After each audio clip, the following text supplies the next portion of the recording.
I like to read about your book, Sustainability Executive Performance. Wow, excellent.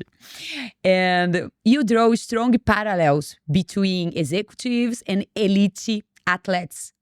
In your book, what habits or routines do you believe are absolutely non-negotiable for leaders who want to sustain high performance?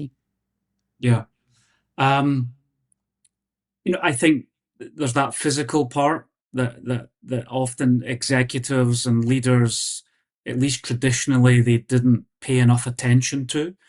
So just physical health, the importance of sleep, nutrition, all these different things to give them the energy to do their jobs.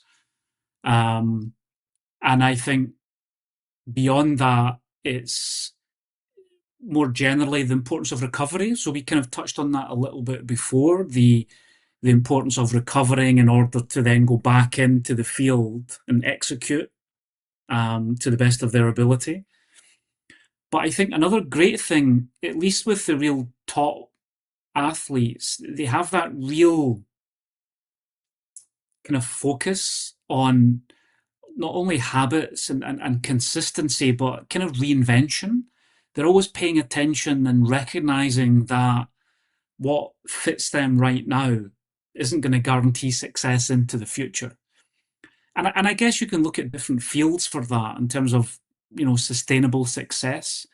And so that was why I looked at the term sustaining executive performance. It wasn't just about being on fire in the short term, but recognizing that it's a long career, a long business career, and to stay at the top, you have to pay attention to all these things. So it's the physical, the importance of habits, that consistency, but having that real kind of attention to knowing when the context is shifting and when it's changing, so that you can kind of reinvent yourself continually.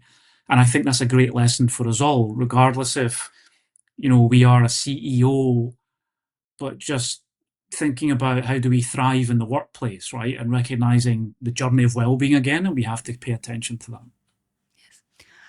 I like this parallel. And for me, one thing is key is discipline. Do you agree? Yeah, yeah, for sure. And discipline and self-motivation is one of those things that we can make a routine, and that's going to help us, because sometimes, no matter how motivated we are, we can fall off now and again and we can slip into bad habits. But if we build a system and we pay attention, like, the different things that I was mentioning there, you're essentially, you're designing a system. And once you have a system, it may change, but that's going to give you that structure so that you can keep disciplined.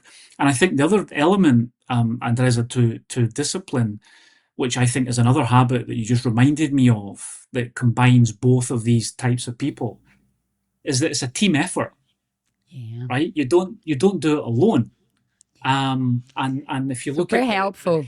yeah, the best sports or stars or athletes, they have a big support structure around them. Typically in business, you can get people to, the more senior you are in an organization, you can get people to do things for you, but it's less of a collective. They don't give you sometimes honest feedback on what you're doing. And so even having a coach or whatever it is, but just paying attention to the team support, I think is absolutely critical within an organization as well.